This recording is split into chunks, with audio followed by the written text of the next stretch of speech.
മാന്യ പ്രേക്ഷകർക്ക് വീണ്ടും സ്വാഗതം. ഇത് ഒരു ചെറിയ സബ്ജക്റ്റാണ് പറയുന്നത്. ഇത് നമ്മുടെ ചുറ്റുപാടും നടക്കുന്ന ഒരു കാര്യമാണ്. എന്തെല്ലാം ചെയ്താലും ആജീവനാന്തം ദരിദ്രരായി ജീവിക്കുക. കച്ചവടം നടത്തി പൊളിഞ്ഞുപോയി, വേറെ പല കാര്യങ്ങളും നടത്തി പൊളിഞ്ഞുപോയി, നാട് വിട്ട് ഗൾഫിൽ പോയി രക്ഷ കിട്ടിയില്ല, അവിടെ തിരിച്ചു പോരേണ്ടി വന്നു. ഇതുപോലെ ഒരുപാട് പരീക്ഷണങ്ങൾ ചെയ്ത് നിത്യദാരിദ്ര്യത്തിൽ കഴിയുന്ന ഒരുപാട് ആളുകളെ നമ്മൾ കാണാറുണ്ട്. എന്താണ് ഇതിന് കാരണം? ജീവിതത്തിൽ ഏതെങ്കിലും ഒരു സമയത്തൊന്ന് പച്ച പിടിക്കാത്ത മനുഷ്യരുണ്ടോ? സാധാരണ 6 7 ദശയിലൊക്കെ മനുഷ്യർ ജീവിക്കും. ഒരാൾ ശുക്രദശയിൽ ജനിച്ചാൽ ആദിത്യ ദശ, ചന്ദ്രദശ, ചൊവ്വാദശ, അങ്ങനെ രാഹുദശ, വ്യാഴദശ, ശനിദശ, ഇങ്ങനെ 6 7 ദശാകാലം ജീവിക്കും. 120 വയസ്സ് ആയുസിൽ ഏതാണ്ട് ഒരു 70 80 വയസ്സ് വരെയൊക്കെ ആളുകൾ ജീവിക്കും. 84 വയസ്സ് പൂർണ്ണായുസ് എന്ന് പറയുന്നത് 84 വയസ്സാണ്.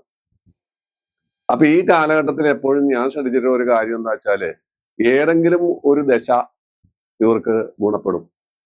പല ദശകൾ പോയാലും ഏതെങ്കിലും ഒരു, ചിലപ്പോൾ വ്യാഴമായിരിക്കും 16 കൊല്ലം കിട്ടും, 26 12 ആയിരിക്കും, ചിലപ്പോൾ ശനിയായിരിക്കും കൊടുക്കുന്നത്, അതും ഇത് 19 കൊല്ലം കിട്ടും. 19 കൊല്ലം കിട്ടിയാൽ മതി, ആ 19 കൊല്ലം കൊണ്ട് ജീവിതം മുഴുവൻ തളിർക്കുകയും പൂക്കുകയൊക്കെ ചെയ്യും.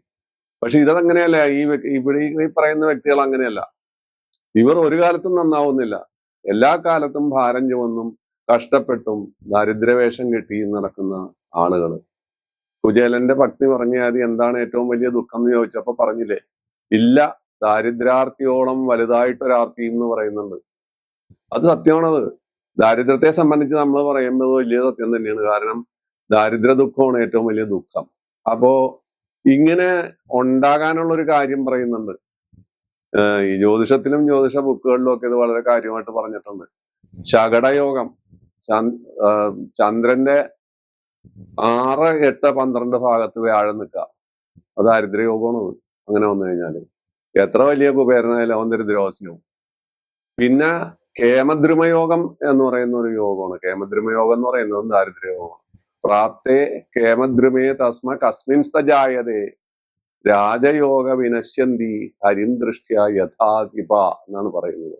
കാരണം സിംഹം വിശന്ന് വലഞ്ഞ് പല്ല് പോയി കാട്ടിക്കിടക്കാണ് വൃദ്ധസിംഹം. അതിന്റെ മുമ്പിൽ കൂടി ഒരു ആന നടന്നു പോയാൽ ഈ വൃദ്ധസിംഹം ആനയുടെ മസ്തകം അടിച്ചു പൊട്ടിച്ച് അതിനെ തോൽപ്പിക്കുകയും കൊല്ലുകയും ചെയ്യും എന്നുള്ളതാണ് പറയുന്നത്. അപ്പൊ യോഗങ്ങൾ ആനയെപ്പോലെയും ഈ കേമദ്രുമയോഗം, ശകടയോഗം മുതലായ ദാരിദ്ര്യയോഗങ്ങൾ സിംഹത്തെ പോലെയുമാണ് നമ്മളിൽ സന്നിവേശിക്കപ്പെടുന്നത്.